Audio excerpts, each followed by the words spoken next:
How's it Okay, gonna make going? myself cozy right here. So Cute. good. How are Perfect. you? I'm good. It is so good to talk to you. Gosh, we missed you guys. We were so hoping that we would see you this past winter I know. And all at the that event fires again. had literally just happened. It was crazy. Yeah, that was such a crazy thing that that those fires happened and it just was so bad. It was And so that's something I wild. was going to ask you about at some point, but I guess I'll ask you now. Like, what is it like now? Because I feel like a natural disaster sort of thing happens and then you hear about it in the news for a while and then it's just kind of like everyone moves on. I know. It's kind of disturbing. I And know. I mean, I feel it like has to be so bad still. I know. I feel like it literally changed just the whole city because where it's Oh, located, do you know LA well? kinda, It was like kinda like, basically if I went, or we're kind of on the Malibu side in the mountain portion. So it's like we have to go cross the canyon and then there's a highway along Malibu or like the beach called P. yeah, yeah, So it's like that all was completely shut down yeah. until the end of May. Oh gosh. Then. Oh my gosh, it was so just recently opened back up. Yeah. So, See, oh that's gosh, things sorry. people don't even realize, like how It bad it's. was so it was so crazy because we also have like we've had amazing community and friends here. It's wild because everyone truly just relocated to either Orange County, Santa Yeah, Barbara, Nashville. Jason yeah. has been talking the most we've ever talked about, like, is this the right place for us? Because now all of our community feels gone Oh, from the fire, yeah, you know? yeah. It was so tragic, and we had so many friends of friends that live out there. We didn't know, none of our direct friends lost their houses or anything, but I mean, it just was so bad. It was So bad. One of our And it like still is. So anyway, backing up, Lauren, it is so fun to have you. I so appreciate you coming on. I have been doing this podcast. You are definitely a little bit outside of the norm of the girls that I've been interviewing. I've been interviewing mostly women involved in racing and in NASCAR. And the reason being is that I want to kind of give these girls love and a platform to sort of share about themselves because they're all such interesting women. And I've grown so much respect for so many of these drivers because when I talk to their wives, I'm like, she's amazing. She is so smart and gifted and they just have these beautiful stories. And so when I was thinking of women that I would like to interview, sort of a dream list, I was like, you know what? I know it's different, but I really would love to talk to Lauren because you just have such an incredible story. So also, I read your book, love, love, love. Mm. I should give you some more clarification. I found your book Mm. last night online. So I was like, okay, wait, what? Wish I had realized this like a week ago at least. Wait, what do you mean? Speed read No, your you did not. That yes, is incredible. I I wish I have could read not finished that. it. I have a little bit left and I'm just like, golly, I know she probably talks about meeting Jason in here too, maybe. No, Did you include no, that in your no, Oh, because okay. at that time I didn't even know Jason. Still Lolo. Yep, I hadn't met him yet. Oh my Isn't that gosh. crazy? Okay. Yeah, Well, that'll be fun to hear about too. So, in the last 24 hours, I have been like speed reading your book. you were like a ninja. It is so good. I mean, so good. And I just have so many questions for you, but this is definitely a plug for your book. Like, I mean, people need to read it. It's such an interesting story. It's what? So, give everybody a little bit of tell a little bit of the crowd, the listener, what about you and a little bit about your life and your accident and what has transpired since. Okay, so I grew up in, I was actually born in California, so I feel like it's in my roots. I love it here so much. And my dad is also like, I feel like he's just like a fish in water. So I feel like just anywhere near water, I'm obsessed with. Not that that matters, but yeah, it's just like in my heart here to be here, I feel like. Anyways, I have a twin sister. So we were born in California. My parents did one of the first methods of IVF, which became So really full cool. circle later for me. But Yeah. we moved to Dallas when we were 2 and grew up in Dallas and loved it. I loved my growing up years. Kind of a crazy story within that is my parents got divorced when my sister and I were 4. So my mom had an affair with someone she worked with. Um, my dad had no idea. I feel like they just didn't know how to communicate emotionally. And my mom felt connected to this other guy. So I feel like that was like a huge, I guess, foundation of just like our growing up years. So my parents had split Mhm. homes. We were 10 minutes apart. Um, but we almost had like 2 different stories of growing up. So like in my mom's house and my dad's house. And um, I feel like we're almost like parent trap twins to where like me and my I loved some of those stories of you guys being like, yeah, let's all hug, and then we're gonna dip down and try yeah. and get him I would to. kiss my cheek here and kiss my cheek here, and we dipped down so they would kiss. It's crazy. But yeah, I feel like my sister and I just really bonded together and we've always been best friends. We're very different in so many ways, but we're just like soul connected and it's really incredible. So I feel Yeah. like that we were each other's support systems during that time and our parents were incredible parents, always you know, uh, put us as like top priority and so that was all amazing. So my dad bought a lake house in Texas. So I feel like also the lake was a huge part of growing up and almost my happy place, almost like a healing place Mhm. for me. Even we started skiing when we were 4. And I feel like now too, if I get out skiing, which is like so old school, I'm like, it just takes me to this peaceful, amazing place. I think because I probably had so many emotions I couldn't understand at that age, and it would just be that place where I could like release all those. So anyways, I feel like because of my parents' story, I learned a lot of positive things about like what to look for in a relationship, in a man. Um, Mhm. even as time went on, learning, okay, sorry, I'm skipping ahead, but my parents ended Yeah. up getting remarried to each other after 7 years Mhm. divorce. Hi, Jason. Hey, feel free to come on in. I feel like from that, we learned just kind of like a lot about communication, a lot about how to be like true teammates. Almost we like learned from the mistakes of my parents because they shared so much with us and they were Yeah. all about their story. I feel like our home after they got remarried was like an open door and so many couples would come in and just like share their stories and my sister and I would just be Yeah. around the table hearing so many things. So I feel like it was so positive for us to just like listen. We weren't even really Yeah. participating, but we would hear like what people were struggling with and not like crazy details, just, basic things that I think taught me so much. This episode of Believe in the Good is sponsored by Nourish Move Love, and I couldn't be more excited to share their newest strength training program with you. If you're anything like me, finding the time to work out can feel nearly impossible with 3 little ones, with weekend trips to the track, and the constant daily to-do list. I need something that is going to be quick and hassle-free and is going to actually work and be effective. That's why I'm so excited to share with you Overload 30 from Nourish Move Love, a progressive strength training program that helps you build real muscle in just 30 minutes a day. Everything is planned out for you. There's a full warm up, strength circuits, a quick hit finisher, and a cool down.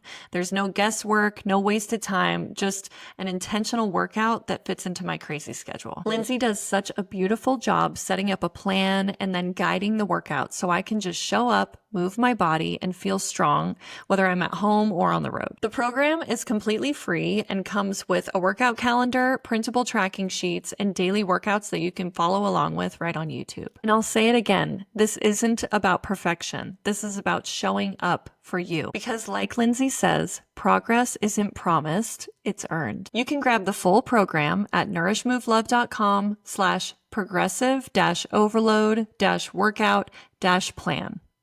I'll put that link in my show notes too. Huge thanks again to Nourish Move Love for sponsoring this episode and for creating something that truly supports women wherever they're at. That's so beautiful. I loved hearing that part of your parents' story, and I thought how unbelievable that they got divorced, had 7 years that they weren't together, and then reconciled, got back together. I can't imagine. Yep. And also finding their faith in that journey, Yes. and having such a closeness to the Lord, and being able to sort of, when your mom said in the book, when she said, this isn't about you and me, this is about me and God, and I am not going to do this to God. Yes. When he was like, how do I know you're not going to do this again? Yep. And that was so beautiful. I just loved hearing that. I think that something that made me feel connected to you guys was something. I did have this feeling with you guys when we met you last year. I had this feeling of like, gosh, there is a deeper connection there, and I don't know why. And I think that hearing your parents' story, it just kind of enlightened me to, you have so much humility, and you have so much grace for people, and I think that it's just infectious. And I think that you saw something in maybe Ty and I's story, and as well, because we shared our testimony during that trip. And we haven't had a perfect relationship. We've gone through so much, and like, it just was so cool getting to meet you, and sort of understand. And then hearing about your parents, I'm like, I mean, not that we have that same sort of situation story, but like, we had a messy relationship, and it was a beautiful part of our testimony. And so, I don't know, I just think it's interesting to hear you say that there was other couples that came in and you sort of witnessed their stories, because that's something that Ty and our kids are so little, but we have been very vulnerable about not having a perfect marriage, and just always trying our best and giving it to God, and making sure God's at the forefront of our marriage. And therefore, I think because we've been vulnerable about that, we have had a lot of couples come to us and talk to us, or even just single people friends of ours coming to us with dreams that they want, things that they want in a partner, and us sort of trying to direct them in a way that, like, seek God first, and then, seek that with your partner, and kind of thing. Anyway, it's just beautiful to hear that you heard those stories with your kids, because I feel like we're doing that with our kids. Yeah. And sometimes I worry, like, what is that doing to them for their future? Are they going to, like, have these unrealistic expectations? Or what I hope is just have a lot of understanding and empathy and grace for people. No, totally. I feel like is, I would guess, from the kid perspective with my parents, it was just like a very healthy thing for us to hear. Yeah. It was like appropriate details that we were hearing. And Totally. I feel like the vulnerability of my parents just opened up vulnerability for us, and that like safety, that feeling of safety to just talk about anything in our home. And then knowing, like, when you just feel like your parents know everything, you're like, my parents don't mess up. Like, they know everything. Like, when you're a kid, you're just like, you almost don't see them as like human, like a real human in a way. Yeah. They're like, Oh, here's totally. Yeah. like, and I feel like hearing that was almost like showed like the need of Jesus. Like, my parents don't even know everything. And like, my mom wasn't a Christian when she had the affair. Not that that doesn't happen after you're a Christian, but like hearing just like her perspective and her needs. She didn't even know how to communicate her needs, and she wasn't getting her needs met. It also stems from like both their childhoods. I don't know, it goes so deep, but like, it's interesting to learn and realized like how much that time even impacted us more than I realized, I think, because um well, I'll continue with the story and then I'll tell you what I realized in counseling about like the divorce and stuff. Yeah. Um but yeah, I remember too, I mean, I had such a close relationship with each of my parents individually, and my dad, I feel like just taught me just like where my value comes from and really encouraged just who I was as a person. And same with my mom. But I feel like it's really powerful for a daughter to feel like supported, encouraged by her dad. Her father. Yeah, absolutely. I always say that a woman's confidence comes from her dad. Yep, I mean, totally. and so when a woman doesn't have a good father, it's hard. Yep. And I do think you can seek that in God and have, that relationship because so many people don't have fathers. I mean, but yeah, something that for Ty and I with Oakley, I'm like, your role in her life is so important Oh my gosh. in building her confidence. Yes. I feel like I saw just that so clearly because some of my friends didn't have like either good father examples or good relationships, and you could see the like almost physical difference in their life of just Yeah. that from boys, seeking that from guys. Not that like I'm a normal human and everyone loves attention from different people, but it's like Yeah. my, I didn't like crave, like I need this acceptance from these men or boys, in high school Right. and beyond, because I was like, I feel like I had that solid foundation with my dad. So I'm like, Yeah.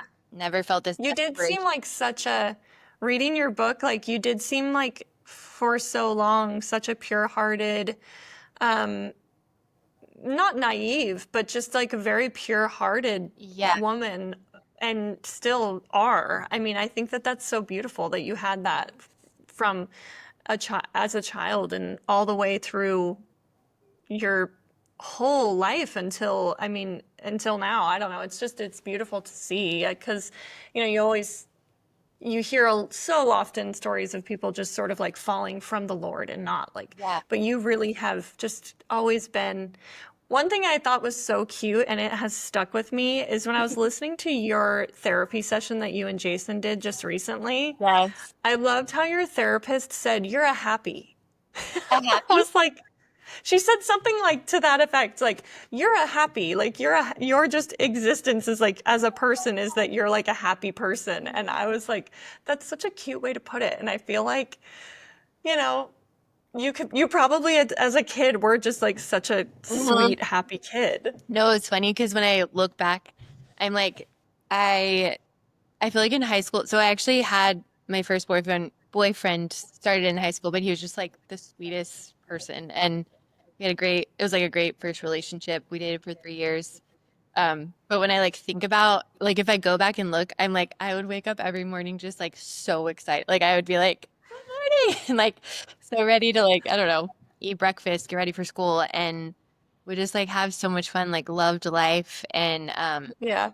like still feel that way. But I also was like in my own just little like happy world, like happy bubble that I created for myself, almost of just like I don't think I truly like understood reality or pain or anything like that, which is interesting. It must have been like partly a coping mechanism to like Mm. shutting that out, or I don't know what it was. It was just, or maybe it's just like joy the Lord provided for me during my parents' divorce and then onward.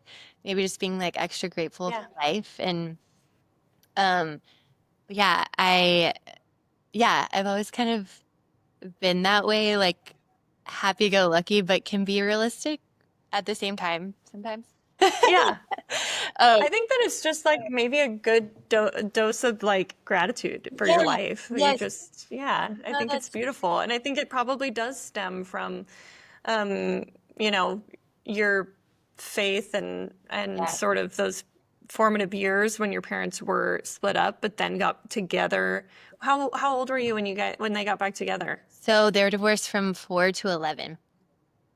Wow, Yeah. that's very See important now, I don't time. know if this happens to you, but like anything you experience in your childhood, so now that we're like on the parent end, Yeah, now me thinking about that for River or Poppy, I'm just like, oh my gosh, that's like I know.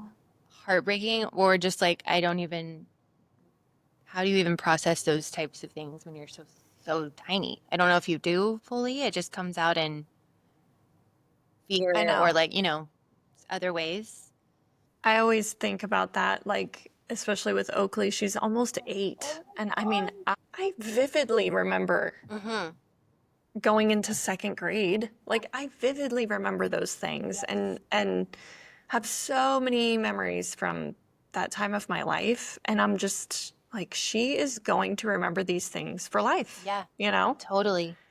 I It's know. weird to see it now as a parent. I You know. just are constantly. One thing that I think it sounds like your parents did, um, and I'm sure you guys do, and I feel like we do, is that we don't have it all figured out, Yes, like that's one thing we try to be very transparent with our children. yes, And, we apologize to our kids yes. when we screw up. And, I'm sorry I got so frustrated. That was Yeah. not good. And we try to just be human to them and let them know we don't have it figured out. Like, cause like you said, my parents definitely raised me with a mindset of like, oh, They know it all.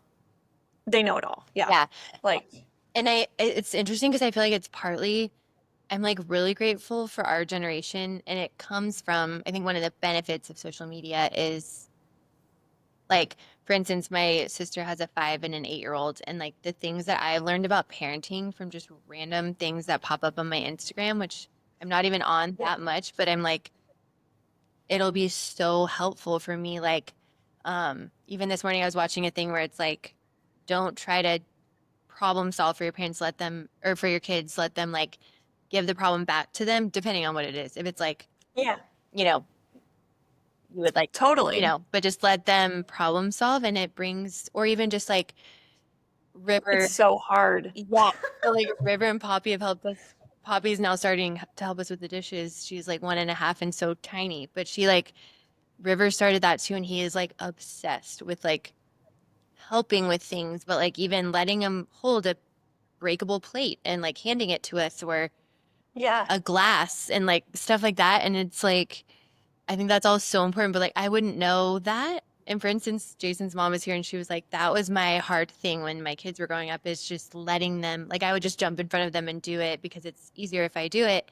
And I'm like, Yeah. totally, because why wouldn't you? Like, I feel like now we have things that we're reading and seeing, and we're like, okay, this is actually great for their, foundational makeup, and like this is good for them. But how would I have known that? You would have had to, Right.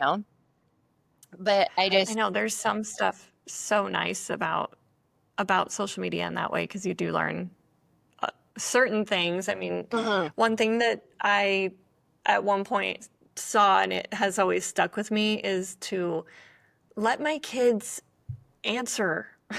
Like, don't speak for them. Like, Oh, what do you want to eat? And don't say, do you want a Z bar? Do you want some watermelon? Do you want a yogurt? Like, yes. let them answer. And even if it just is like painful to be silent in that moment, And waiting. just try. Yeah, waiting. Yeah. Like waiting like 30 seconds for an answer to come out. You're like, Yeah. Yeah, because that's so important for them to like learn how to communicate. yes.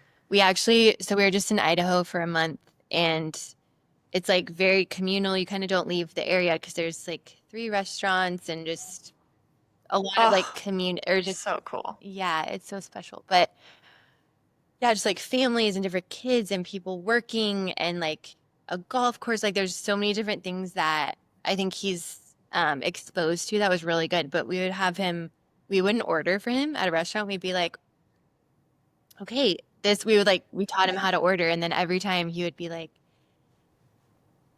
so he speaks like Spanish and English, but if it was like a guy that Gosh. spoke Spanish, he'd be like, quiero, I don't know, quiero, like, I'm just making it up, but like arroz y frijoles, por favor. And like just Yeah. letting him say it, and like the confidence you could like see the confidence just like bursting inside of him, of Yeah. letting him learn how to do these things. And yeah, it might like take longer. It might, not make sense sometimes, but I think it's so important.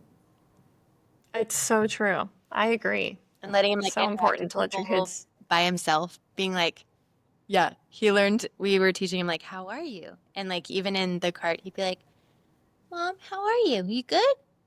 And I was just like, I'm dead.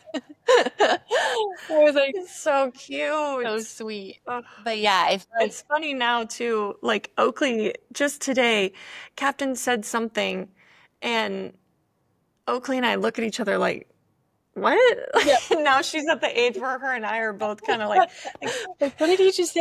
I didn't yeah, understand that. like kind of, she's just getting so grown up. It's just so funny, like having this little person that is doing things that are so grown up, like, River, how are you? It's like, what? You're like a little boy. I know. Literally, we're in a golf cart, and I was like, "Whoa, it is so cold!" Because we were like kind of down this hill, and we came up, and it was way colder. I was like, "Oh my gosh, I'm so cold!" Because I dressed like kind of more like for warmer weather, and he was like, "It's okay, mommy, I'll just hug you." And he like squeezed my body from like the front or like his back part because he was like sitting on my lap, and I was like, "That is so I can't with this preciousness." So sweet. It's so sweet. So cute.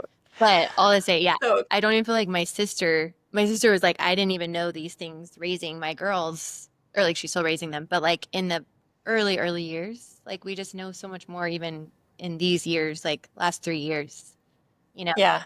But yeah, so sorry, I keep going on little rabbit trails, but No, I love it.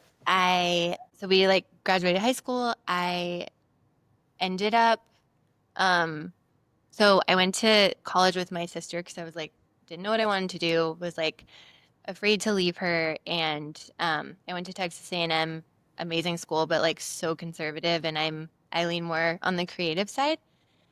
Hmm. Um, and I remember in the first semester, I like got this vision from God like so clearly in my brain. I was like, I have to leave.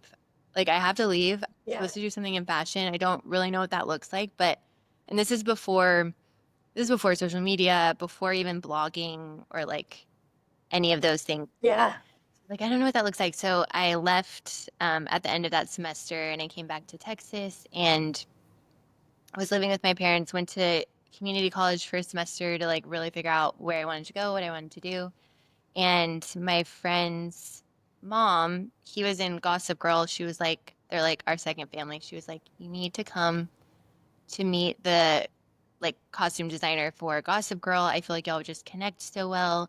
Like, let's all go up there. So So cool. yeah, it was so special. So it was me and my mom and his mom, and I was like, "Do you guys do internships?" And they're like, "We never have, but if you can get school credit, like of course." And it was such like a Yeah. tight community there. So it was only like 3 people in the wardrobe, like closet. And so, anyways, I got So cool. approved. Yeah. But what was crazy is the writer strike was happening at that time. So they weren't even filming Gossip Girls. Like Yeah. literally my parents were like, I don't know why we feel so much peace about you still going. And I was like, same. It's so weird. I'm like going with kind of nothing to do right now. But Yeah. I remember calling, so with my dad, we were a part of this church that had the most incredible youth group I've ever experienced. Like I've never experienced community like that since. It was, Wow. yeah, my dad was like super involved and it was almost like a grassroots, like kind of youth group. I don't know how to describe it, but it was just so much wisdom, so much acceptance, so much fun. Like you would have the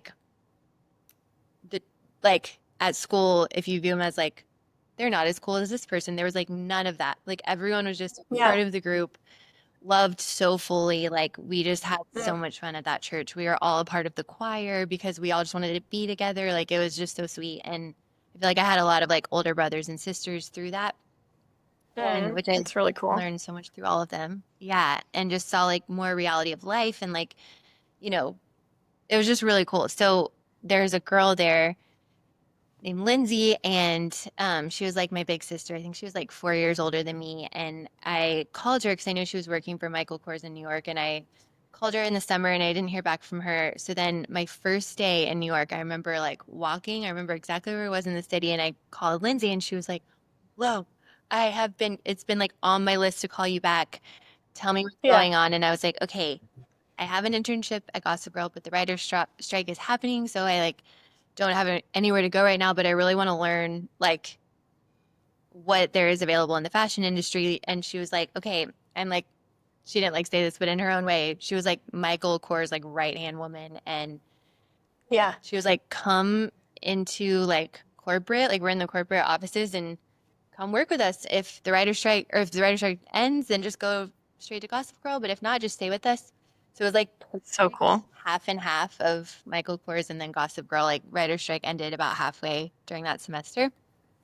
Yeah. So I learned just like so much in the corporate, working with models like the week before Fashion Week and just so many things. And then Gossip Girl was just so creative. Like every day was so different, very hands-on, just really cool. And so I came back from New York and I remember talking to my dad. So he worked for Oshkosh Bagosh for like 25 years. And so he's just like so I love that. That's all we wore. I know. Literally, I was looking through baby pictures the other day and I was like, what I would give to have these outfits for Poppy, like these vintage now I Oshkosh know. outfits. There's Yes, my mom, that was like all I wore growing up was Oshkosh Bagosh. the cutest ever. So cute. I know. So it's funny because my dad's like the most like manly guy, but like he knows everything about fabrics, laundry. Like he's just amazing and the fashion industry as a whole. So, anyways, I came back and I was like, okay, what did I like about each experience? And I was like, I love people. I love writing. My dream is to go to Fashion Week. And anyways, that led to me um, like reporting for Fashion Weeks and just like writing. I started a blog when like blogs were just beginning, and it was like going so well. And I remember Michael Kors offered me a position in New York, and I called my dad like, I don't know what to do. Like this would be so amazing. And he's like, okay, I want you to think of like growth. Like, does this, because you've just started this company on your own and you're so passionate about it. And if you take this job in Michael Kors, like, that's amazing. But also, how, like, do you want to grow in that? These are like the positions you can Right. rise up to, like, within the years. Like, do those sound interesting? And I was like, not really. And he's like, okay, I feel like you should just like keep going with what you're doing. And I'm like, amazing. Hmm. And so Yeah. anyways, I remember now, it was just so nuts because there were like 8 of us in Dallas and we were all starting either like a blog or something like that. And Amber Venz is in that, who started Reward Style, which like completely transformed and created like how to make commission as a blogger, as an influencer. There were 8 of us girls that were all starting a blog or just a company kind of in what we now would call like the influencer world. And we were all just like, how Yeah. do we make money from this? How can we create a business? And it's just super cool because Amber like transformed. She like created how bloggers and influencers can make money and commission and just so Wow. cool. I know. But just like looking back, it was just so grassroots and we were all like had no idea what we were doing. But we were all just like coming alongside each other, helping each other. So I feel like my business that I was like starting was really going well. People were like not getting, so it was so different than now with, bloggers and influencers going to Fashion Week. It wasn't like that at all then. It was like very intimate. And um, so like showing that on my blog was just like people were super interested in it. I bet it probably was so captivating because now it's so swamped with influencers doing social media about Fashion Week, but Yep, at the time it was like anyone any of that you could kind of get your hands on as someone interested in modeling or fashion, it was, totally. I'm sure, a huge hit. hmm It was just so funny to look back on what I would do because I was like, it was funny because growing up I was more shy because my twin would like, she would kind of speak for me without me wanting her I to. loved My that. friends would come around me and like they knew I was shy, so they would just like, you know, support me or just like not let me. I loved that in the book when your mom was like, and Brittany spoke. Yes, And Lauren said, yep. totally.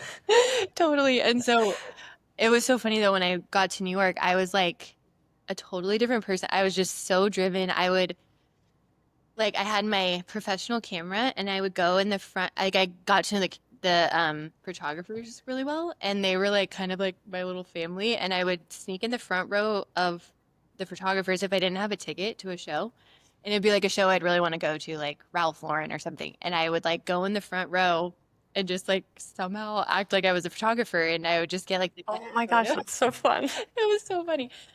But That's something Ty and I always say, like, whenever we're at a NASCAR race or anything, we're like, yeah. just pretend, just act like you know what you're Mhm. doing, Mhm. and you can get away with a No, lot. it's And so one time, I think it was Little Big Town was performing like a big concert at Charlotte Motor Speedway, and my mom and I, with the attitude of just act like we know what we're doing, we just breezed right past the security all the way to backstage of it. We were like, no. what are we doing? We've gone too far. Yeah. We could literally walk You're on stage at this point. like, that is hilarious. Yeah, it's You just never know. You just keep on going. yes. And I'm so like that way. I'm like, it'll work out. That's like my Yeah. perspective. And I'm like, I know, I don't know. I just feel like it was just so funny. But I would kind of like do anything to like get kind of what I wanted to experience. And like, I don't know how it happened, but That's so anyway, awesome. it was so fun.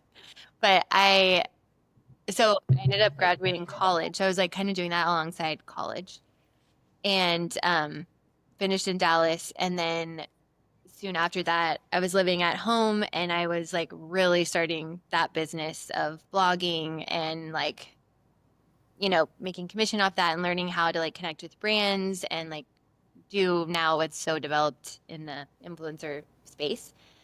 But like really soon after that, so we had really close family friends that had this little airport. It was like a little north of where we lived in Dallas, and I like kind of had a crush on one of their really good friends that would like fly private planes just like for fun. Um, Little ones, like little two-seater Cessnas. And so I would like go fly with him and stuff like that. And I remember we like went to church as a family, and then my dad, So flying like that was not a rarity? Like you had done that before? yeah, uh-huh.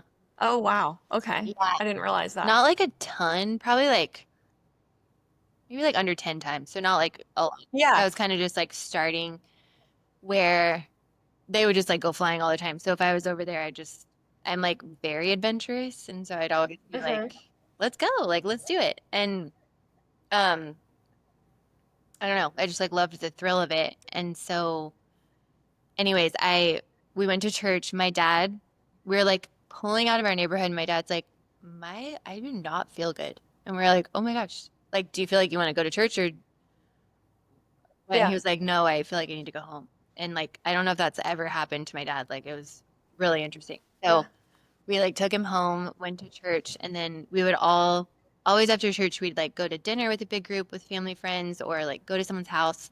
So we went to our friend's house that lived on like the little airport. And um, it was like around Christmas time. And there was like one of their friends that was a pilot, and he's like, does anyone want to go look at Christmas lights? And we're all like, yeah. And they're like, who sorry, something just popped on my computer. Um, like, who wants to go first? And I was like, I'll go. And so we went for a little fly. It was like raining, dark, and someone was getting on after me. And so the way I knew how to get out of those planes, just like how I always would get out, I got out, but the plane was still on. Someone Hmm. was getting on after me, so I think I just like literally walked out into the propeller. Um, so I don't remember any of that. I've always wondered if like Yeah. I've done like really deep therapy and counseling, and I've always wondered if it will like come into my brain or Come something. back to you. Like, what is that called? I was just talking about this with Danica Yeah, Patrick the other day. It's no like way. Yeah. Oh EMDR. yeah, that's what I did. Uh-huh. Yeah. Is that what it's called, right? I Yeah, think. where it can like I want to do this. Sounds so cool, but it even in that, it just wasn't coming back to you. no, like nothing, which I think is just such a protection of your brain because I was like Right. I was like communicating, which is nuts. So you remember getting off the plane and then it's just sort of black until what? What was your first memory? I feel like I remember just like little memories in the hospital. I was there for about three Yeah. weeks. Wow. But I was like talking to CareFlight. They were like asking me my name, and I was my Yeah. name. That's like insane because I so was crazy. hit like all the way, like my scars, like all the way in the back of my head, goes all the way like down my face. Or had a very like traumatic brain injury, but lost that eye and So it got through your yeah, skull? yeah, oh yeah, Wow. yeah, so crazy. So it went like, yeah, you can like feel my scar way back and then comes down, goes like my shoulder, broke my clavicle, and then like went through here. And I guess my arm like came up and just my Yeah. arm. Wow. Yeah, It is so, so unbelievable that you lived through that. yeah, no, it's so crazy. And even the my neurosurgeon, he's so amazing. Our doctors became just like family to us. Like some of them were even at our wedding. Um, and there's so Oh, many that's like so cool. still text like quite often to this day. It's just so sweet. But he was like, I'll remember this so well. We went into like a follow-up appointment after I was out of the hospital, which 3 weeks is also like nuts that I was there just for 3 weeks. Because Honestly, when you said 3 weeks, I would have maybe believed 3 months to be short. yes, Honestly. no, totally. Like 3 weeks? That's like seems way too short. Yes. That seems, I mean, you felt ready at that point in time to go home? I don't really remember that, but what was super cool is I feel like I was just on so much medication for pain and infections and like so many nerve things. And Yeah. I remember, so now I don't know what I remember, what I was told, but like our huge prayer was that I would get out on December 24th or just before Christmas. And I was like released Oh, on yeah. December 24th, which is so Oh wild. my, So anyways, but I remember so cool. the follow-up appointment with our neurosurgeon who's just like so brilliant, like not, not super expressive. And he was literally like, it was like a little kid giddy to see me and so confused. Like, he's looking at me like, I just don't even understand how you're speaking to me and how you're yourself. Like, you didn't lose your personality. He was just like, I just don't even understand. It was just like a pure Yeah. miracle. Yeah, that it didn't damage your frontal lobe or, that your personality, I mean, like you said, that you're yourself. Yeah, but the crazy thing is like it did damage my frontal lobe. Oh, wow. So it's like so weird. And I think the interesting thing for me is that like the traumatic part. So my family, I feel like went through so much trauma and like being a twin, I just like can't even imagine if that happened to my Oh, sister. yeah. And like, oh my gosh. And so, yeah, I remember just having to like even be like after I got out and like really understood what was happening, just being super aware of like what my family went through. And because, okay, sorry, that night my story just went like very public. So I was Mm. without my family's control. So I feel like we learned that, I remember hearing about it. yeah, yeah, I mean, as crazy as that, I hadn't really even thought about that, but I do remember hearing about it when it happened in the news. yeah. I know it was like I guess like aviation accidents are like immediately public knowledge. And I think what Oh. I was doing or how it was kind of like in the open or just, reporting and things like that on fashion weeks. I think it was just like a super interesting story. And like, so Yeah. it just like hit the news so fast and became just like a really big national story. And so my parents were dealing with so much, just like they had to like change my name in the hospital. Like they were just like so Oh my overwhelmed goodness. by that. Yeah. But we just had such amazing community. Like the amount of people that were in the hospital before my parents even got there was like the hospital's like we've never seen anything like this. And Yeah. just the most like incredible way of actually seeing community come around you and like live life alongside you, make you dinners for months and Mm. handle things that you couldn't like my parents couldn't handle, providing places for my parents to stay down by the hospital. Like this one guy had an apartment, like our really good friend that he just had down there if he would be going to work. So like they stayed there.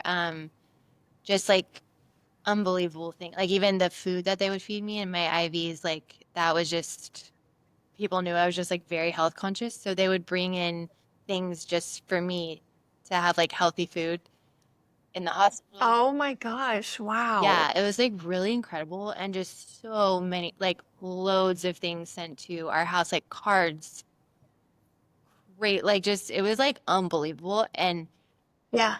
but also like really hard at the same time because my family was just Of like course. our Yeah. top priority is my daughter healing, and um, it felt like a lot of pressure in a way because I don't know, the story was just basically like I didn't realize that had happened, and I got home and I remember exactly the restaurant we were at, just right by our house, and like so many people came up to me, and I was like, I get that I like look different. I was like, I have like a huge bandage on my arm and a patch on my eye, and half my head is shaved. And I was like, I know that's like kind of obvious, and you're gonna look out of curiosity of that. But it was like people coming up, and like my parents hadn't told me the story went really public.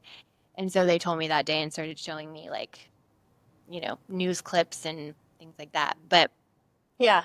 that was like also a different thing to deal with but it was also like beneficial in a way because I feel like I really learned like what pain feels like, and then people feeling that, like they can relate to your pain even though it's different pain. Pain is pain, and like Hmm. actually understanding like hardship, and just I was experiencing emotions I'd never felt before, and I just was rarely angry in my knowledge. Like I'm sure I felt anger and frustration and all those things before, like in my childhood, but I didn't always express them because my twin sister would for us, like as a whole. Yeah. So it was just like Mm. normal grieving. They say like losing your hand is like losing a sibling, like the grief Oh my of that. gosh. Yeah. So I remember going to my doctor who was kind of like over it all. Um, and I would go in and check in with her, and she'd be like, did you feel angry this week? And I was like, yes. And she was like, amazing. She was like, you need to Mm. express these emotions. They're very important. And then it was just like super cool because I think for the first time was learning to be aware of how I was feeling and be okay with sharing those emotions, and then watching how my friends and family responded, which is with like pure love, hugs, like even if I were like Yeah. angry. And also I just remember my best friends would come and they're like, we're gonna go walk around the mall today. And I'd be like, I don't want to do that. And they're like, but we're going to, because we know you need that. You need like that challenge because we know you. Yeah. So we would go walk around the mall for like 10 minutes because it was getting me out in public and just trying to like, I don't know, get me like used to kind of my new way of life of just having an art, Right. being okay with that, but or not okay with that, but just slowly like incorporating back into like normal life. But yeah, there's just like so much to share, Yeah. but I just feel like it changes your whole perspective of what's important, like your gratefulness forever, I think has changed. And your like awareness of people, and even like I think, yeah, I mean just meeting so many girls that my friend Yeah. Bethany Hamilton and I met because my dad was like, what do you need today? And I was like, I want my hand back. And he's like, okay. I don't know, I'm Right. still in the process of like really struggling, but he was like, what can I help you in like a way today? And so he was like, I Yeah. just want to meet Bethany because she's like the only girl I know of that's lost an arm, and like I know we Yeah. relate or whatever. So we just became like really fast friends. Really cool how that happened also. There's so many like things, but just Yeah. so grateful for the relationships that developed in that way that were just different than relationships I've ever had because there was something like so Totally. vulnerable to connect on. And we ended up starting a retreat for girls because there were so many girls that had never met anyone that had lost a limb.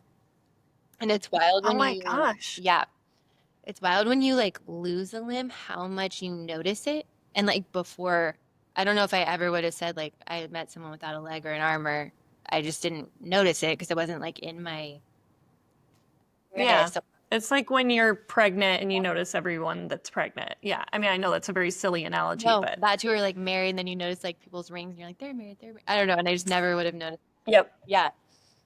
So Yeah. we started this retreat for girls, just so many around the country would come. By so many, I mean like, I think it started with 10. And then it just has grown and Wow. grown. That's so cool. It's really cool to have like this community where we all like understand something other people can't understand naturally. Hmm. We That's just such an unfair expectation of someone understanding what it feels like to lose a limb. And like the way that we've all been able to encourage each other, help each other, like, how did you do that with your hair? Like I like I remember Yeah. like round brushing my hair was one of my favorite things to do before my accident. And so I moved out of my parents' house about 6 months after my accident. I was just ready. And my mom was like, "You're Yeah. ready to go." Like, and I lived with my best friend that I'd known since I was like 4. And she was a nurse, and she's like my best friend for life. But she thinks very logically and like technically. And so she would come back from work. She worked at Children's or Baylor, sorry, in like uh, ICU for kids. And if it wasn't like a busy night, she'd be like, "Lo, I think I figured out how you can like round brush. Let's try this tonight." And I'd be like, "Amazing." Oh my gosh. But I remember we still like couldn't figure it out. And I met this girl. This is kind of ahead of the story though, but after I met Jason, I we went to this little get together, and this lady had one arm in his office for like years, and he had no idea because she had like a really amazing prosthetic arm. And like Oh my we gosh. went to this little get together party during the day, like a little birthday party, and I like looked at her and I was like, "You round brush your hair?" She was like, "I do." And I was like, "Please tell me how." And so she sent me a video, and from that point on, I could like round brush my hair again. And just like it's so Oh wow. cool how you like meet people and you can just like really help each other in just like the coolest little ways, Yeah. make each other not feel alone. It brings so much more confidence, and like you actually have a community. Like there are 20 girls I could text now if I were struggling with just even missing my arm or like, you know what I Yeah. mean? Just being like, "Hey, I just need to tell a friend like I'm struggling today because of this." And they can speak in a Yeah. different way than anyone else can. So yeah, I feel like it's just taught me so much about community, but also like a different sense of security. So like during that time, so many people would be like, "Are you mad at God? Like, do you wonder like why me?" And I'm like, Yeah, like how has that shaped your faith Mhm. that you definitely had before, but how has that experience shaped your faith and just your outlook on life? Made it just so much stronger. And I feel like that like would shock a lot of people because they're like, "How are you not mad at God?" And I'm like, the presence of God, like in every day, well, even just the miracle of my healing and protection in that way was Yeah. so, I could like feel it like so deeply. And there were some days where I would wake up, for instance, like soon after I got home and I quickly got off all my medicine. Um, and that's when reality really set in. And I feel like sometimes like I couldn't even or even want to explain to anybody like the depth of my emotions or pain. And I would just be like, but God is here to hear me. And so I was Mm. so dependent on the Lord specifically during those times and like learned like truly the presence of God and how I'm like truly not alone. And He has been through the craziest suffering and like He knows what I'm feeling.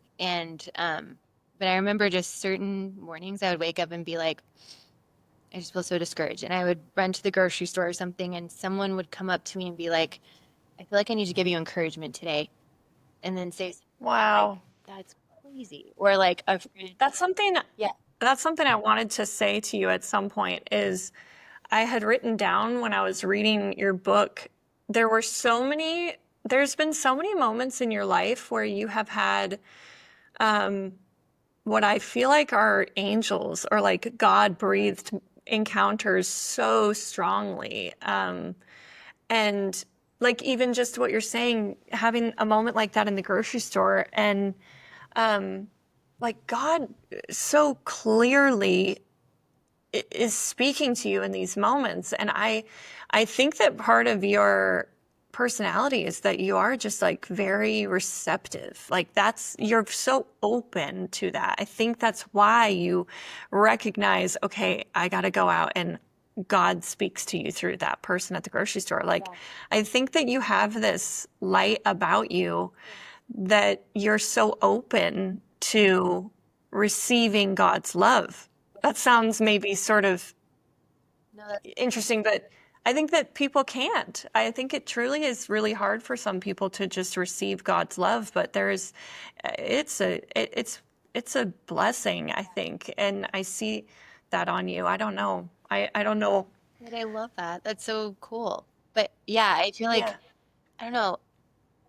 It's interesting too, because thinking like, I think what was so hard for me is experiencing it's like grief, really, and like Yeah. that normal process of grief right after, specifically, like still it can show up in different ways. But like learning that my negative feelings were actually like okay and that God like stands there with you in those and provides people around you to Yeah. support you. And that was just super hard because like my internal joy, I feel like I think I had internal joy amidst the like really hard moments because of like God providing that in like this Yeah. crazy thing. Just a piece that makes no sense. Yeah, literally. And like, yeah, and just friends being present and my family being present and like kind of that story in the grocery store is like that happened truly almost every day in a certain way.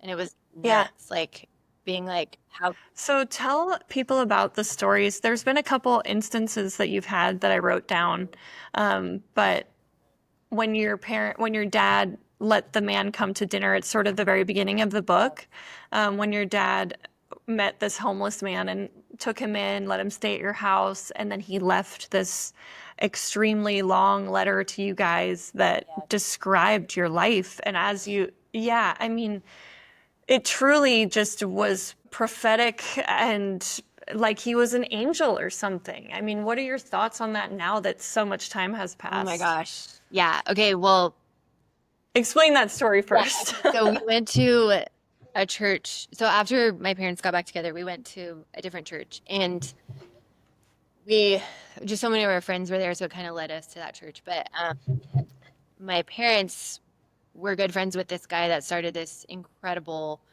inner city ministry. And that was kind of like, that was a place my sister and I specifically were at a lot, like to just, yeah, help tutor kids, or we really just got to know this whole community, which it's funny because like looking, like it's not like a safe community and it's not all this stuff, but that taught me so much about actual community too, because we would go down there and just seeing how they're there for each other and just seeing like a different type of growing up. I don't know, it's just very different and so Yeah. impactful on just the foundation of how I grew up, having so much time there. Just being in a community different than my own that I was seeing every day. Um, and learning like reality in different parts of life, of people's life, Yeah. and just like being involved in those. But that our friend that started that brought this guy Joshua to Sunday school at my parents' Sunday school. And anyway, so they met and talked, and then we all go home after church. And my dad and I went over to, did you guys have an academy ever? It was like a sports store. Oh yeah, yeah, Academy Yeah. Sports.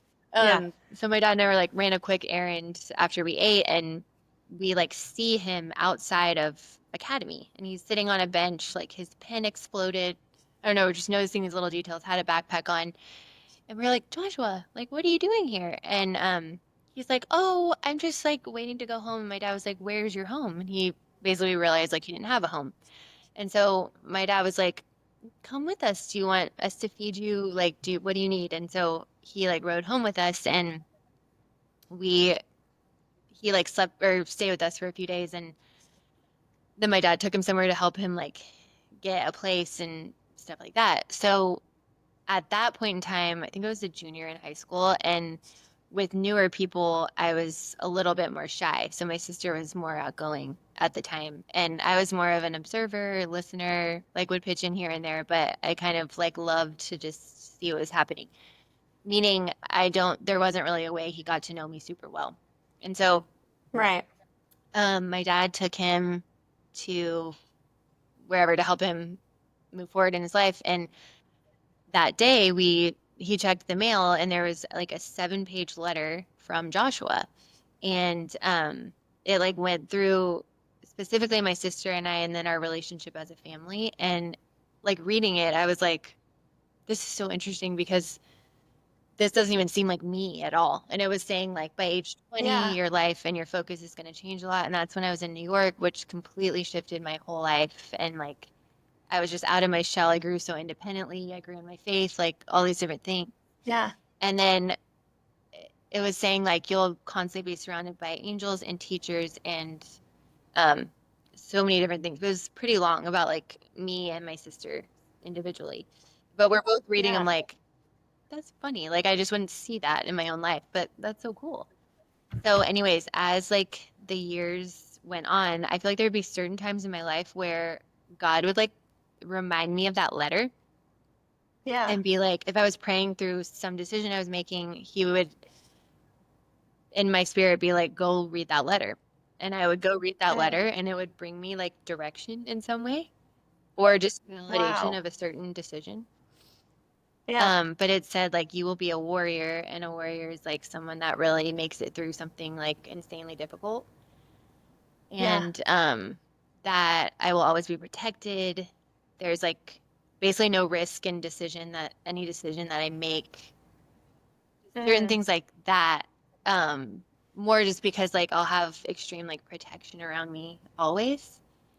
But Yeah. yeah, it's that was like a super cool and like resource that I feel like God's used in my life for like a long period of time. Yeah. It's so cool. I feel like it was such an angel, and I think that we don't notice sometimes, like, because it could have been easy for your family to just be like, oh, well, that's kind of crazy. All right. And like Yeah. kind of not think too much about it. But I feel like we miss those opportunities sometimes in life. And I feel like you don't. But I feel like everyone has that opportunity to sort of encounter. I mean, I don't know. I know that's kind of a very deeply spiritual thing, but like Ty and I talk about that. Like, Yeah. we feel like we do encounter angels and have had moments like that in our lives that are just, wow, that was God speaking through that person, you know? And you've just had so many interesting moments like that. Like when you guys were on that trip in Uganda, I want to say, or I can't remember where you said you were, and then your car was like gonna get hit and it got pushed Yeah. and you looked behind Cuba. you and nothing was Yeah, there. yeah, in Cuba. Yeah, that was crazy. So crazy. Oh, in Cuba, that's what it was. Yeah. And there was a time where so I was living in so after I had my semester in New York with my internships, I wanted to go back the next summer and it was crazy because the first time going, I feel like it was so clear from God I was supposed to go. My parents agreed. Um, I'm only like, I was like 19, 20 at that time. And then 21, or like the summer I would turn 21, I was like, I want to go back and I want to work. And like, it didn't feel peaceful in my spirit, didn't feel peaceful in my parents' spirit, but I just went anyways. I'm like, I'm going. And Yeah. I like couldn't get a job, applied to so many different places, but I was just there so short term, I just couldn't get that. So that happened. But at the beginning of that summer, I remember feeling like fatigued. And I remember this one morning, this is kind of gross, but like my poop was like half normal Yeah. color, half black. And at that time, I would just like look up. This is such a crazy story in your book too. It's just insane. Keep going. And It's I was kind of known wild. for, I think one of the coping mechanisms during my parents' divorce was like, I would just be afraid of like dying or getting like a disease. For some reason, I don't know where that Hmm. came from because people around me didn't experience those things. Like it wasn't something I'd seen or whatever. But my parents Hmm. would always be like, stop going on WebMD. Like, seriously, stop looking up every little thing because it just is putting thoughts in your mind that aren't necessary. So, anyways, I remember that happening and I looked it up. There was one thing it could have been, and that was like bleeding internally. It was like the only thing when your poop is black. So I remember like telling my parents, and they were just like, "Hello, come on." And I like talked to my uncle who's a doctor, and he was like asking me questions, and he's like, "Okay, just like keep noticing what's going on." I was like, "Okay." And I was there by myself. So I think like a month had gone by, and my sister came for our 21st birthday, and she sees me, and she was like, "Oh my gosh, like this is really bad. Like you're Yeah. yellow." She wasn't like saying these things to me, but she was like telling my parents. She was like, Lo is literally like yellow, like not functioning well, like mentally not right. Like this is before my accident.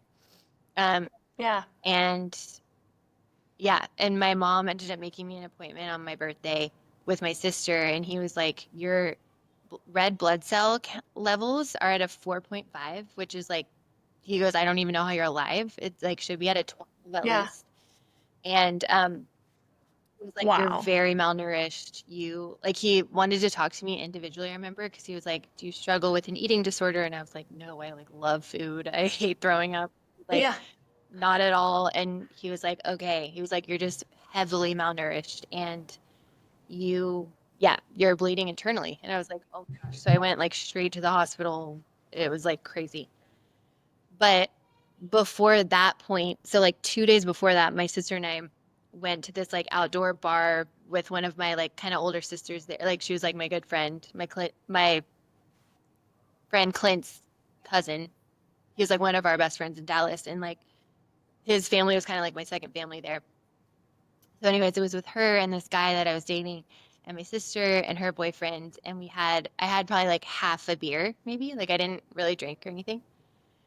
And we get in the subway, and I was like, I'm gonna pass out. And my sister's like, okay. And I remember like taking a step out of the subway, and I just like passed out on the ground. And these two people came up. It was like this couple, and like I Yeah. literally think they were angels. I don't know how to Yeah. describe it. It was like, woo, it gives me like chills. But I wrote them down. Person carried you up the yeah, stairs. carried me up the stairs, and my sister like just directed us to help. And Yeah. but they like disappeared. It was like a weird, it was weird, but like Yeah. really cool. Like I will never forget that moment. And Wow. yeah, like a crazy, it was so wild. But yeah, I feel like there have been lots of interesting things like that Uh-huh. that like don't really make sense, but there's like is a Yeah. purpose behind it. Like I think God was literally trying to get me out of New York. I think, yeah, I think it was almost like Because you went home I went straight home, after flew that. up like the next day, and then my sister packed up my whole apartment, and I just flew home with my mom. But it was Yeah. so I didn't have any like goodbyes to New York to my friends. Like it was just fully out. They couldn't figure out what had happened, stand Yeah. behind it. So yeah, So you've had so many interesting encounters like that. It's just really cool. It's got to feel very faith building when you have encounters like that. Mhm. Um, but for someone that is, I mean, what advice would you give someone that feels like their life is taking a unexpected turn? Like, Yeah, obviously your life was going one direction and you were thriving. You had just started this blog that was going really well and sort of taking off, and then your accident happened. yeah, And so many people go through things in life that they feel big and small, but that they feel are magnetized, magnified and sort of making their life go into a completely different direction. And I mean, what would you say, what advice would you give for someone like that that's struggling with that? yeah. I think part or the first thing is it's so normal, I think, to think that way of just like, what did I do to deserve this or whatever. That's like a normal human feeling. And I would say like, Yeah.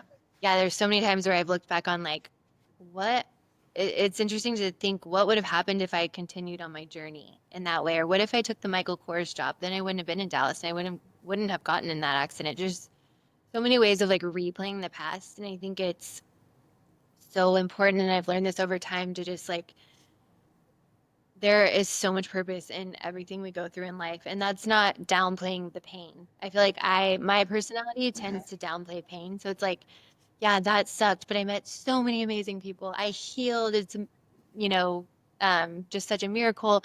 And that's like great to focus on those things, but I think it's also like feel those emotions, like let them move through your body, like they're okay and they're normal, and God is not surprised by them. He knows you better than you do. Yeah. And he's like been there. I think it's just we're here on this earth, not like for ourselves. So I think that's like a really hard thing to like accept because humanly we just are like selfishly inclined and like Yeah. why would my life change in this way or whatever. And um I think just like let's like accept things as like a it's like a way that it redirects your life, and sometimes it is so difficult. Like I think about if like kids are sick or if so many things that just are so incredibly hard that I would have a hard time understanding. But like Hmm. God is like with you and we're on this earth to like bring him glory and that can mean going through really hard struggles. But I think Yeah. for me realizing like hold tightly onto community, onto God's presence. Don't be afraid to be Hmm. vulnerable. Like even Jason and I shared a lot about IVF that we did with River, and we didn't think anything of it. Like we were just recording it, and Jason was posting it, and the amount of women that messaged me being like, "I'm going through it right now. I didn't want to tell anyone. I feel so much shame. I feel like my body's not capable." Yeah. And you're like, that is just such a no, or like a wide spanning feeling. And it's like if Right. Such a common feeling for you to feel like you have to be alone in your yes, pain. I think that's the biggest thing is Yeah. like speak up because I Hmm. guarantee you someone, even like your closest friend will be like, "Oh my gosh, I felt that way at this point in my life," or "I feel that now too," or it almost like creates an open space to stand with each other. That vulnerability brings in so much goodness. I mean, Ty and I have, from just being able to be vulnerable about our lives in any capacity, like we look at the fruit of that, like the friendships and the thing, like you say, trust me, we've sat in our pain before. We have done a lot of that, but to be able to be vulnerable, like it is so important to not just be alone, or try to be a recluse. Like it one thing that changed for us too is Ty was someone that he like didn't want to do therapy or anything, and Judah was like, at one point he said something like, we do therapy all the time and I don't want to for any second think that I've got this life figured out. And that like clicked for Ty and literally unlocked a box in his world of like, I don't have it all figured out. And God, like Jesus even says, they even in the Bible, lean not on your own understanding. Like your heart is Yeah. deceitful. Look towards me and to just, I don't know, don't think, well, I'm alone and I only have to deal with this Yes. myself, you know? Yeah, I feel like same Jace was the same way. I feel like men more are like afraid to enter into counseling because it's I don't know, I feel like men and women are so different in that way. Like women are like, Yeah. I want to read like a book, like I'm struggling with this. I want to read a book about it and learn about it and I want to go talk to a therapist. Like I feel like we are more Yeah. inclined to do those things and Jason was the same too. He like really fought against going to counseling for so many years because I think he's just afraid and like felt shame about certain things that he would want to talk about. And he just started going this last year, and it's like he is a different person. He's just, he's Oh, amazing. so I good. know. But I feel like, yeah, We haven't even talked about how you I guys know. met. I feel like we have so much still that I want to talk to you No. about. I I can just, share it super fast, short and yeah, please do. How did you guys meet? okay. So Jason was covering my story at E News, Yeah. which has changed so much. But anyways, he was there for like 16 years and co-hosted with this lady Juliana Rancic for a few of those years, and Juliana's just like family to him and to us now. Um, but she was going through breast cancer. It's actually crazy because I met her at the Fashion Week before I had my accident, like a few months before. And just Oh my yeah, gosh. so crazy. Like I guarantee, I don't think she remembers meeting me because, well, for many reasons, but um, she just found out she had breast cancer and hadn't told anybody when she was at that Fashion Week. And Oh my goodness. but I like it's like a joke in our family because I don't know who people are, but for some reason I knew who she was and I like respected her so much in her industry as like a woman and how she was like very family oriented and relationship with her Yeah. husband and I just thought she was amazing. So, anyways, I met her. She was having a double mastectomy in the hospital and she like looked her husband Bill and was seeing my story up on the screen or whatever on the TV. And she was like, I want to reach out to her and tell her she has so much life ahead and like really help encourage her and bring her like hope alongside my experience too. And so we started Wow. Skyping at the time. That was like what was like more the thing. And we are just like really getting to know each other. She was like very vulnerable with me about her feelings and experience about like her breast cancer. And um, I think it was like almost a year later, she was Wow. like, "Do you want to come out to LA and can I do an interview with you?" And I was like, "I would love to." And so I remember like we did the interview and she was like, "Do you know Jason Kennedy?" And I was like, "I don't know," because I like never know who anyone is. And she was like, Yeah. "He hosts with me, and I just feel like y'all would love each other. You both love God and people and like all this stuff." So we went to set like a couple hours later, and I met Jason, and I actually still have that piece of paper with what he wrote down, like his number. I was like, "Where'd you get that watch? My dad loves watches. Like, would love to get him one, or I don't know, go look at them."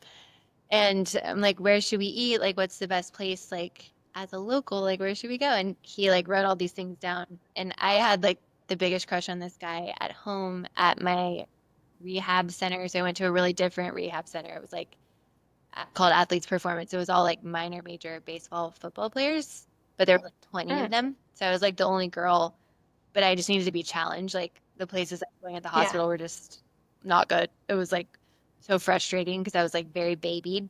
And I'm like, I need to Yeah. be like pushed out of my comfort zone. That's like how I'm going to heal. Anyways, so I was there Hmm. for a while and they became like my big brothers, also crushes and like things like that.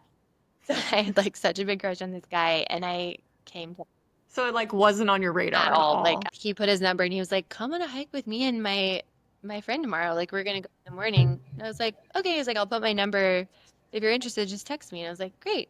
So my mom's with me and we end up texting him and end up going on a hike with him the next day with his like one of his best friends.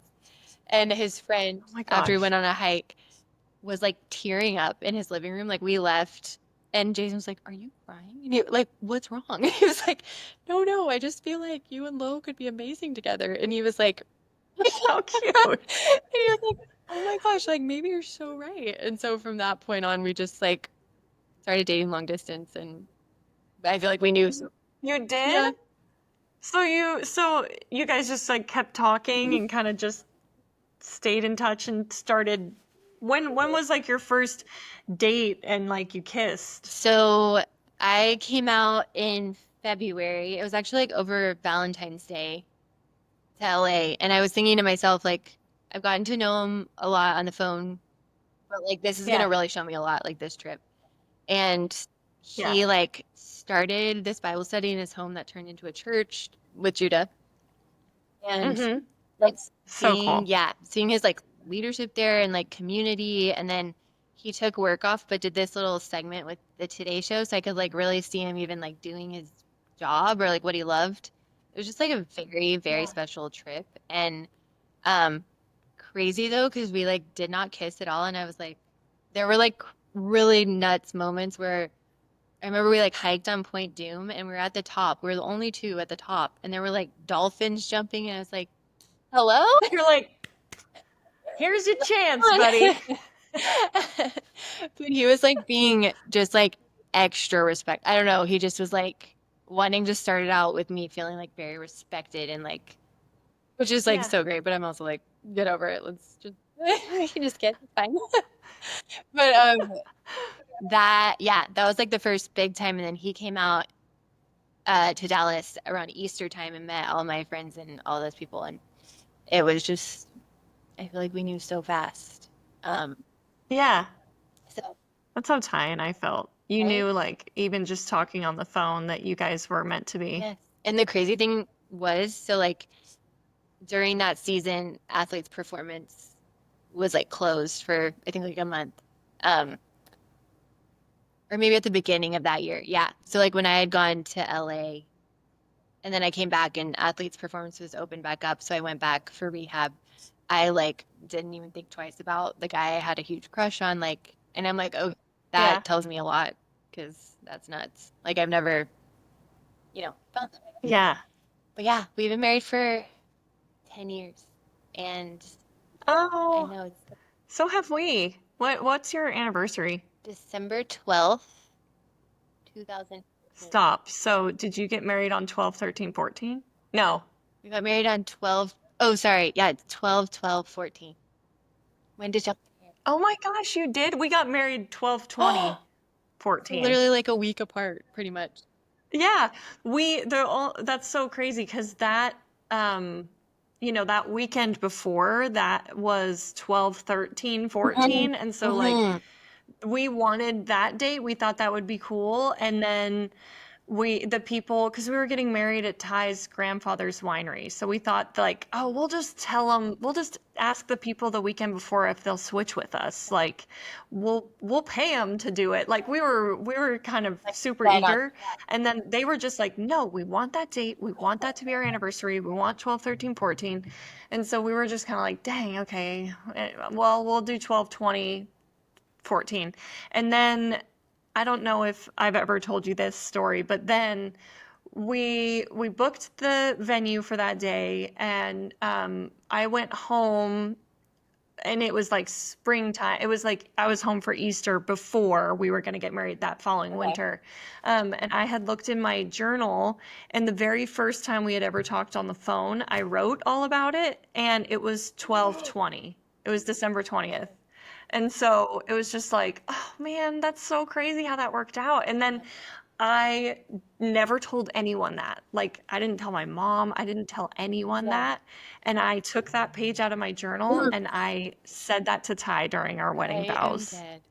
Oh, And I like read it to did him. Ty know? Like you didn't tell him that either? Nope, I didn't tell anyone. And Ty was already crying, and that brought on the real ugly cry. I Yeah, I was like, no, you would have thought, like, I didn't even have time to cry during our wedding yeah. because I was like, are you Yeah. okay?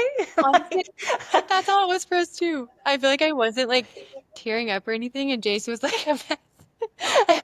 yes, I was just like, I didn't even really have the chance to like get emotional because I was just like, are you gonna be all right? That is the best. Oh my gosh. It was so crazy. Oh my That is gosh. Well, that is so cool. I used to watch him on E! News all the yeah, time. Like, he was on there for for so forever. long. And Juliana, and I watched them for years. And then when I met you guys last year, I was one of the highlights of the trip because I was super pregnant with Bear. And I was like, I used to watch your interviews on the red Yeah. carpet, and he was like, okay, Haley, well, then I have a question for you. What are you Yeah. wearing? Or like, who are you wearing or whatever. And I was like, oh my God, I can't believe you just asked me that. It's like such a fangirl moment. And I remember being like, I'm wearing a cover up from Everything But Water because it's all that will fit me. I remember that. I literally remember that now. That is Yeah. hilarious. Oh my God. Oh, That's so funny. it's I so know it's funny. And then the first thing, literally, like that first day we got up, we shared our whole testimony. And then the very next day, or that night, one of the very first things you said to me was we were talking about having babies, and you were like, "How's your?" I was telling you about my VBAC and that I had had a C-section, that I had a natural, like total unmedicated birth with yeah. Captain, and you were like, "How's your pelvic floor?" And I was I like, remember that too. "I love this girl." I remember- Like, that's my kind of girl. Just immediately right in with Oh the, my how's your pelvic floor? goodness. That's so great. I Oh my loved it. God. Oh man, and it's good. I did do a little physical therapy just to like, because they offered it, and I was like, well, Like, all okay, I'll right. take But yeah, it. I'll take it. The only thing I have from my kids that is frustrating is I have a little bit of like diastasis on my lower abs, you know? Me too. I'm like Yeah. figuring that out. Okay, speaking of pelvic floor, this girl that she's been doing body work on me ever since I was pregnant with Riv, actually. And Yeah. she's just like so brilliant with it, but she was like, your so your pelvic floor is like the hammock that like supports everything. I've never really Yeah. known how it worked, but like that's like your foundation. And then in the scan that I did, it like showed atrophy in my lower abs because like my belly button Mm. isn't the same. And I can feel this, Yeah, mine either. I have like a hernia. yeah, the same. So she was like, you really need to like first start with like strengthening your pelvic floor and then you like build up through the core and then like around your spine. It's like great to know. Mm, That's like amazing. yeah. But learning like Yeah. how to do that. But yeah, it's like nuts what our bodies just like experience from kind of I babies. And know. then up It's to like crazy. really kind of nothing anymore. How It's crazy what your body will go through. I mean, you had a doozy of a birth, your first one. so crazy. It was so crazy, but so incredible. It was like I didn't know any different. So like Yeah. I remember the doctor, so we tried to do like non-medicated birth at home, and then I just like stopped dilating completely at like a 6. So Oh, we yeah. had the option of going to the hospital. I was like, I'm ready to go to the hospital. And but the doctor who we love, absolutely love, he was there, and then Jace, obviously. And we had like And this was during COVID, right? it was actually 2022. It was like a little past. Oh, okay, okay. But Oh, yeah. yeah, Anyway, I know. Oh my gosh. All I forget your kids are a little bit younger because River's what? He's not quite yeah, 4. he like just turned 3 in April. So he's a Yeah, big boy. okay. Uh, but like I remember going to a little follow-up thing and Dr. DK was like, I don't think that like the trauma of your birth, I don't know if it'll ever exit my brain. And I was like, seriously? And Jason was like, same man. And we're like, what was it like? I'm glad it was traumatic for I know, it you. was like, but I also was like, it's so funny as the mom, you're just so focused on like, you're so focused. And like, there were so many people in the room, like nurses and stuff, and they were like, I don't know why, they were just like preparing for after then like Yeah, handing him off and maybe it being, more like needing more care. I don't know. So everyone was like yelling when I would push in the best way. And I was like, this is the freaking most amazing experience. And then I did a yeah. C-section with Poppy because he was like, if you tear again, like you could literally start pooping out the front. And I was like, all right, let's do a C-section. He's like, Well, that scared me to yeah. death. He was like, I Yeah. don't want to risk that happening. But we did the C-section. He was like, which one do you prefer? And I was like, you're gonna think I'm psycho, but I was like, without a doubt, the birth with River. And he was like, okay. Yeah. Yeah. The experience I know. I of know. it, I've I don't had, know. C-section too is yeah, like you're just, I don't know, just different. I know. I know. Mine, for me, was just rough. It was hard. I wanted something different in my mind, and so I was disappointed. Not saying it has to be disappointing for everyone. Obviously, you can have C-sections that are beautiful, and I I just was really disappointed with how the outcome of the whole journey went for me. So that's why I wanted so badly to try again and have a vaginal birth. And and I did, and it was wonderful. and I and for me, which one would I prefer? Definitely my vaginal childbirths over the Yeah, C-section. there's something about it. And I feel, yeah, the best wisdom I got was not to like cling to your birth plan. Our doula told us Totally. that. I'm like, I'm really glad she told us that because I think I would have been really disappointed or disappointed that it like didn't Yeah, work here. And I don't know.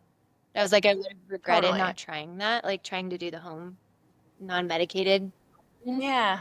I was like, if at the end, safe mom and safe baby, Yeah, all I you need. know. I know. I think that that's something too that people do a lot of times say, like, um, when they're like, you know, well, healthy baby. And it's like, okay, but I'm not mentally like healthy mom, healthy baby. But for me, I was like, I'm not mentally healthy after that. Like, Yes. that wrecked me, you know? And so I definitely struggled with like some postpartum depression after having Oakley and connecting with her Yeah. initially and just feeling like I didn't take to I mean, I did take to motherhood, but like it just was so hard to become a mom that first time. I mean, it just rocked my world. And you don't know And what you're like, you bring a baby, you're like, what do I yeah, do? yeah. And then they're just like, bye. Yeah. And they're like, well, you're both alive. I'm like, yeah, but I was just devastated, you know? So I definitely like, I'm the kind of person that I'm like, I'm not just gonna like we've talked about, like I'm not going to sort of just suffer in silence. Like I'm going to speak out. I'm going to try and make this better for myself. And I did. And I was really grateful for it because there are so many things that you can do beyond, you know, one of the first things they wanted to do, and I'm not saying that you can't do this, but one of the first things they wanted me to do was prescribe me to a low dose antidepressant. And for my family, that was just a really something a lot of people had struggled with in my extended family. And I was just like, I don't want to get into that because I Like don't, anxiety or depression? with depression, with like taking antidepressants. And so that was something that they really struggled. Like I have some family members that have been on for years and years. And so it was something for me. I just was like, I don't want to do that. But there were so many things I was able to do to make it so much better for me. Like Like what? just hormonal, uh, uh, bioidentical hormones, you Yeah, know, like that helped big time. that's amazing. I know. I feel like our doula had told us, like, I guess in like South America, they do a celebration of the it's like the bones coming together. It's called something. But like after Hmm. birth, people will like surround the baby and the mom so the mom can fully heal and like take that time.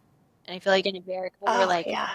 let's get healed so I can like get out Yeah. of bed and do this. And I'm so glad she told me that because I feel like my drive inside would be like, I want to get back to life. Like I want to take my baby everywhere. And it's like really sinking Yeah. into home and like healing. And but I feel like that's what's different in America is like we're kind of Yeah. like left to our own resources and we're like I think one of the rare countries that like doesn't have this community of family and friends that like truly come around you constantly to like care for you and the Hmm. baby. It's like more you feel alone-ish when you're like, And like, get back to yeah. it. We do this every day. Like even the birth in hospital, it's like, all right, let's get you out of here, you know. And it's And the fact like, that it takes like 2 years for your body to like really heal physically after birth, and then 7 yeah, for like everything to balance out hormonally and everything. Isn't that cool? wow. Then I'm in the thick of Yeah, it. same. It's like, whoa. What if I to Jason like I'll be back in 6 years? I'll Yeah. see you then. Just give me this window of time, okay? Well, I feel like I have like so much still that I could talk to you about. You are so amazing and just like a wealth of knowledge. But speaking of health and everything, we'll kind of round out our episode here. But one thing, you are such a I don't even know. First word that comes to mind is like you're like a health nut in a good way. Like someone so knowledgeable, so pursuant of wanting to be healthy and like live your guys' best life. And so what are you obsessed with right now? Like what is your current thing that you're super into as far as like taking care of your home, your bodies? That's such a good question. I would say, well, we're like really into, have you ever done like frequency stuff? No, I haven't. I'm trying to think what that Yeah, is. it's like a totally different world. And once you try it, it's amazing. But it's Is that that big orb that that's like one thing. Yes. sounds like dial-up Yes. internet? Yes. So I feel like Not really, but no, kinda. totally. It's like crazy. But we I this is actually like in the Bible a ton, or it talks about frequency a lot, which is really cool. But it's like what our Really? bodies are made of. Basically, it's just meaning like energy and movement and so many things. But I've seen like immense healing through frequency, and yeah, it's Wow. really cool. There's like even in the Bible it talks about like a heavenly frequency is this number, and it's like really cool. But Wow, I need to look into yeah, that. That's so my mentor cool. in Texas actually told me about that because I was like, I feel like you would like this one thing and it would help you with this certain thing. And she was like, that is nuts because my husband and I were just talking about the whole like studying of frequency in the Bible. And I was like, what? Like, I had no idea it was in the Bible. Yeah. It's just like not, So is this like this machine? What do you do there's with it? different machines that do it, but it can, we have one that's like kind of intense, but you just sit in front of it. You can put it on any like recipe is what it's called. So like even if you're anxious or if you are having digestive issues or if you have Lyme disease or whatever, you can sit in front of it. And there you can like find one in your city too. But even like the Rife machine helps a lot with pain. Mm. And I got this little like TENS machine where you put sticky things on and it's like vibrating into your, I don't know, it's like doing frequency in your Yeah. muscles and tendons and stuff. Ty has something that's called like Firefly, and it's like a pulsating thing. Yes, the ma- Yeah. Is that kind of yes. My friend actually did it? that to me in Idaho. She had it up in Idaho and my back was like being so weird, so she was doing that on me. The fly- Yeah. Yeah, Yeah, that's Ty it. has it's this thing he puts on his like Yes, calves and it pulsates and it makes his like foot flicker. I can't handle that's it. Oh, it's so yeah, oozy. that's it. But also I would say like the biggest thing to change is I think the things you use the most often. So the cleaning products in your home are like so big to me. Um, Yeah. just changing that out and changing things out just one by one, like hand soap, use that all the time, toothpaste, because all those things are going Yeah. into your body. And I actually, so I do this scan also through frequency, but it scans every cell of your body. So if something's going on I can't figure out, I'll just do that. And she was like, it shows you everything. And she was like, you actually, your hypothalamus, which like controls your thyroid also and just other parts of your body. She was like, it's a little off because of a pesticide and because of cosmetic. I was like, whoa. And Wow. yeah, but I think it was like the pesticide in the actually the turf grass that was installed in River School. And I was like around it a Oh, lot and a wow. cosmetic. So pretty much that showed me also there have been like certain things I'm trying and because I am all about like balance and not being like insanely strict, but just being like aware and like changing things, you know, at your own pace. It is like important, but it actually just proved to me because I tried this new like hair product thing I was just so curious about. And I literally think that one thing is what like impacted my just how my fight or flight and like thyroid was. Yeah. Wow, that's so interesting. I'm gonna have to look into that Yeah. because, I'm all about making sure we're the healthiest we can possibly be at all times. So I love hearing about new things, especially I love hearing about new things I haven't heard Yeah. about before. Oh, it's so fun. I agree. So cool. Well, Lauren, thank you so much for coming on. I've taken up way too much of your Biggest time. I so appreciate it. ever. And I miss you. Thank you so much. You're such a amazing human being. You have such a light. Like you're doing God's work just by being you because you're such a light. I mean, such a person that, you know, you're a special human. So I really appreciate you even taking the time to talk You to are me. too. We're Jason, I like I don't know, when we first met, we were just like, there is something so special about them and like your story and I feel like you're just the most easy to connect to, both of you guys. And like we met one time, but I feel like we've known each other for so long. You know? It was just so easy. That's what's nice about social media, Yeah, right? it's so true. I feel like we get to stay connected because of it. But yeah, well, if Jason ever wants to start broadcasting in NASCAR, which I think he That would absolutely be could, it incredible. Oh my gosh. I'll tell him. would be I'll so be like, cool. this is what we get to get Yeah, into. we got a great neighborhood. You can come move in and be our That is neighbor. the best. Oh my gosh. Thanks, Haley, for having me on. It's been so fun.